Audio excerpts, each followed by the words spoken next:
Well, folks, the day for the official review for the Antigen Force is right now. This more or less will be a detailed review for this set. And if you want the unboxing, if you're interested in knowing what's inside this box, I have a different video unboxing this particular earphone.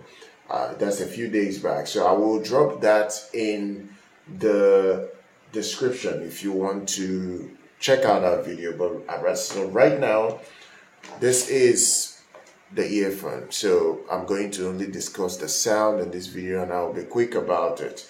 I'll try as much as possible to be quick about this set.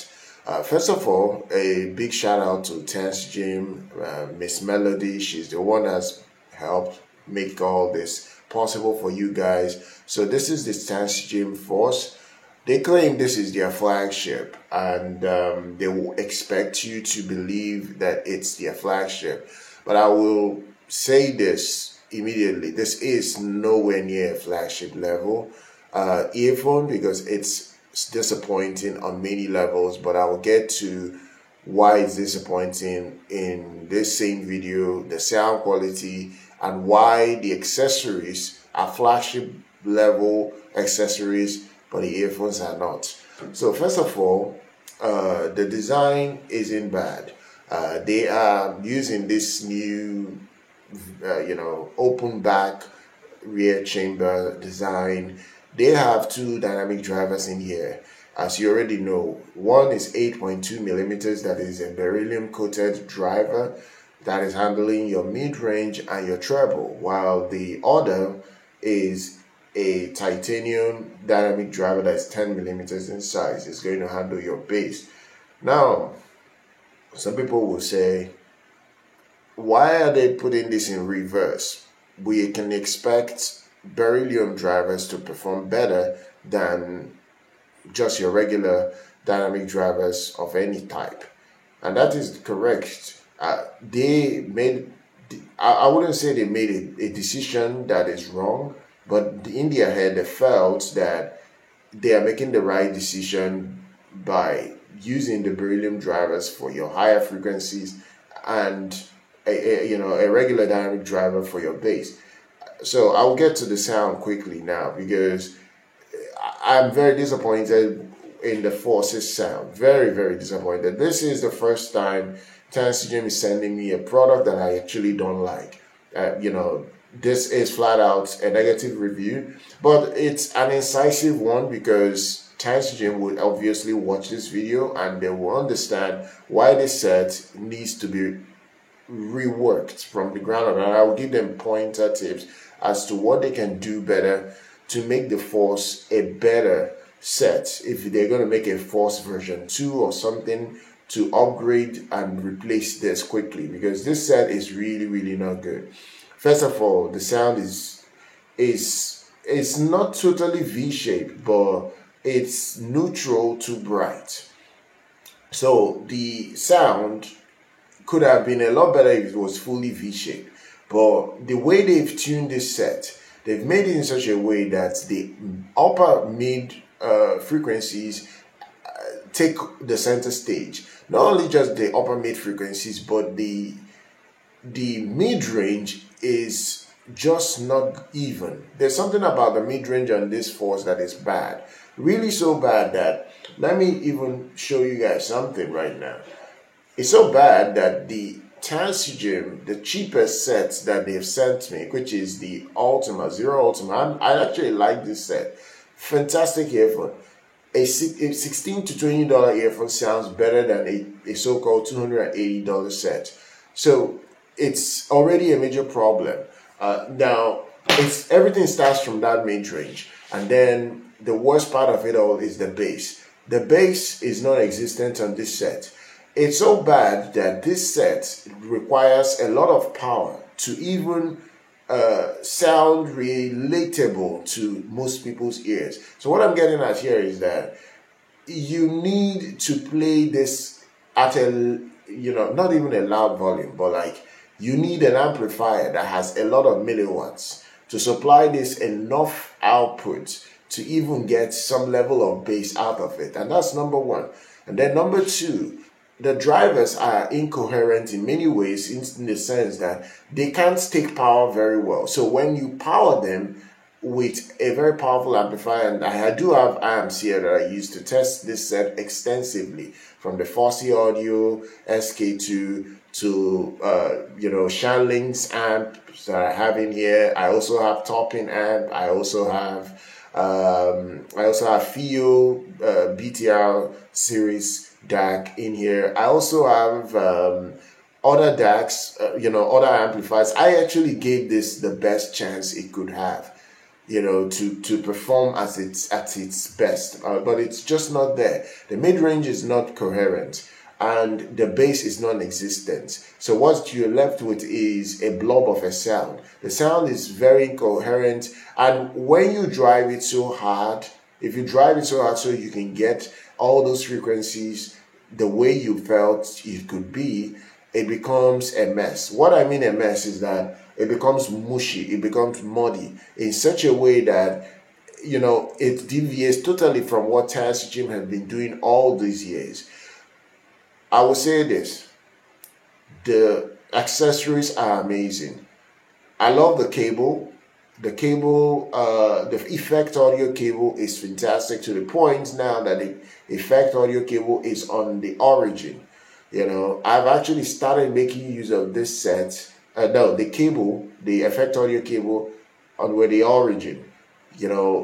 That cable is well designed. It's not just well designed, but it has a mellow sound. It has, the ability to put into earphones. I noticed a difference from the cable I was already using on the Origin to just the effects audio cable. It was very, very significant.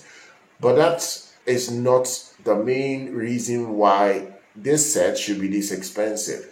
If it's this expensive, it should be able to match that price tag in sound quality. It is nowhere near that price tag. And now I can tell that the partnership was more so to sell the cable much more than the earphones, because the earphones are not doing what even most budget earphones can do. This is quite bad in many ways. Another problem with this earphone is that it cannot play movies. It cannot play movies well enough because it has no major frequency alignment response to be able to handle movie soundtrack. Let me explain something to you guys, because I will say this. Many YouTubers that review earphones have one system of reviewing earphones, and I've noticed it for several years. I've watched many content creators. They come on YouTube and they use music alone to review earphones. That is a very big problem in the community, in the audio community, and maybe that's the reason why companies don't even send me their sets. The reason why, because I'm very critical. I always use movies to test any earphone. I've always said this: if you're a company and you're manufacturing any earphone and you for some reason feel that music is the only thing you are targeting with an earphone, then you've missed the mark. You need to be able to target the entire demography. When I mean entire demography, your earphones should be able to handle frequencies properly, to be able to be dynamic enough to handle movie frequencies properly. So what I'm saying here in essence is that if you want to know how good an earphone is, and this is going out to every YouTuber out there, if you really want to know how good your earphone is, test it with a movie. And not just with a movie, test it with a high quality DAC, with a high quality amplifier connected to your device, whether it's your tablet, your laptop, whatever you're using. Connect it up and connect it to that IEM. You'll be able to identify problems with an IEM from movies, not from music. I've always said this time without number. I've gone on YouTube, I'm already seeing negative reviews about the Force. It doesn't have bass, but that's not the main problem. It is the fact that because of the incoherency in its frequency tuning, it cannot even handle transient movie response. When vocals are playing back in a movie, it is muddy and shouty. and then it doesn't have bass to complement it. It can't even rumble. So that's a problem. It doesn't have any rumble to it. This is the same issue that the Origin already has. The Origin, if you look at the graph, you can easily see that the Origin, the bass, the sub bass is cut off totally. So whenever it gets to any side of any movie that has any rumble, the Origin starts distorting really badly. People have never said this in their YouTube videos, that the Origin actually distorts when it plays bass frequencies with movie soundtracks. And it is an amazing set. I love the Origin. It's still my best music set. I love it to bits, but the fact that it doesn't have sub bass killed that set from being a legendary set. Yes, the Effect Audio cable works with it flawlessly, but the problem, it still exists. It's still a major concern. Tanzanium is an amazing brand. I can understand what they are targeting. They are targeting vocal lovers. I've seen it with all the earphones they've sent to me. They want vocal lovers to be in love with their set. But the problem with this kind of tuning is that you are missing the mark. You are making sets that are not comprehensively better than many earphones on the market, because there are so many vocal earphones these days, Harman tuned earphones that only exploit vocals, but they don't have any frequencies they can potentially give you better than whatever is on the market. Now, what I'm saying in essence is that this earphone cannot play back movies, and that's a big problem. It cannot even play music properly because it doesn't have good bass. It doesn't even have good mids. It's shouty on the top end, and its response is not coherent, meaning that I can't even use this set. Even if I wanted to do a giveaway, I might not even be able to do a giveaway because it is incoherent for a user to enjoy it. Now, who are people that will enjoy this set? The people that will enjoy this set are quite simple. The people that love only vocals, that just care about listening to just you talking. Let's say you listen to podcasts. You only care about just that person talking. You don't care about the instruments. You don't care about soundstage or anything intricate about sound. If you don't care about all those things, and you just can just listen to whatever it is that's playing that is just vocal related, you can actually use the Force. But if you want a detailed reproduction of all the frequencies in its actual representation, the Force is way far from what my target curve looks like. Now, I'm a bass head. I know that people will say, okay, I hate vocal earphones. No, I don't hate vocal earphones if they are done right. For instance, the Origin. I love the Origin. I still highly wreck that earphone, but it lacks bass. But the reason why I love the Origin is that the driver has a way of meticulously resolving all the other frequencies properly, that even though it doesn't have any good bass to compensate, it plays excellently for almost all music tracks, even hip-hop to an extent, because the bass is fast. I can actually listen to the Origin for majority of the tracks, and I cannot see or at least point to tracks that it doesn't play well enough. It might not have the best bass, but it still can play all the music tracks properly.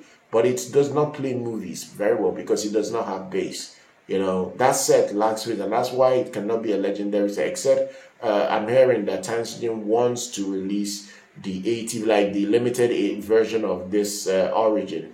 Maybe they will have to rejig the bass. They need to rejig that bass because the Origin sounds fantastic, but that bass it does not have is killing it and made it not be a legendary set. If they can rejig it, the driver in that Origin with that shell is an amazing set. Now, as for the Force is a failure as far as I'm concerned.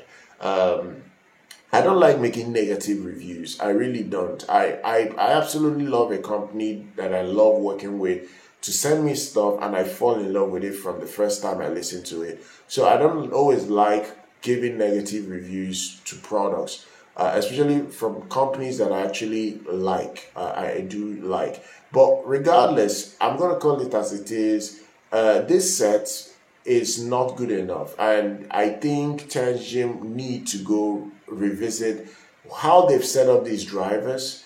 First of all, tells them an advice. Take that beryllium driver, put it for your bass. Make it bigger, maybe 12 millimeter or 10 millimeter, but let it be for your bass. Beryllium drivers are not meant to handle mid and high frequencies. I don't know how they thought this would work, but all my years of experience in this hobby, listening to different earphones, I know beryllium performs so well for bass, not for your mid frequencies or your high frequencies. I don't know why they thought that would be the wise choice, because if you listen to this set, you could easily tell that the bass is so pillowy. It was not good enough. Like, something is off. You could easily tell. It's not even like it was difficult to process such information. It is that bad. So, honestly, I'm very unimpressed with this set. I do hope the company revisits this set. They need to work on getting it back to what it can do very well. Even if they want to make a dual dynamic driver. And one more thing again, before I close out this video, I would like to tell Tangent that their earphones are very difficult to, not all, but most of their earphones, for instance, the Fission. I don't like the Fission. I reviewed that set, but I don't even touch the Fission right now. It's a set that I don't like that much. I just feel like it's trying to copy the Origin, but it's doing it in a bad way. But the problem I have with the first Fission is that it is not very easy to drive. The same problem is applicable with the Force. The Force is very difficult to drive. And if you have a driver that is difficult to drive, you will plug it in a balanced configuration and you try to drive it with more power. And what happens is that if that driver is not even good enough to handle, such amount of power, it starts distorting. You can't even control the level of sound you're sending through to it. So Tangent should start working on making their drivers efficient. The Origin is a bit efficient, I don't need to run it too loud to get it to sound loud enough. So the Origin is efficient enough. It's not the most efficient. It's not even close to that efficiency I need, but it's efficient enough. These ones are not efficient. The Force and the Fission, they are not efficient. They need a lot of power. They always need to be either imbalanced or need an amplifier that can put out a lot of milliwatts, hundreds of milliwatts, for them to even sound a bit better than an average $20, $50 earphone. So it's a weird one, but that's just my advice to Tangent. It's not a criticism, but they need to revisit the Force. The Force needs a lot of work. I hope you guys have enjoyed this review. Share your thoughts down below. Subscribe to the channel. Do like our content. I'll see you guys.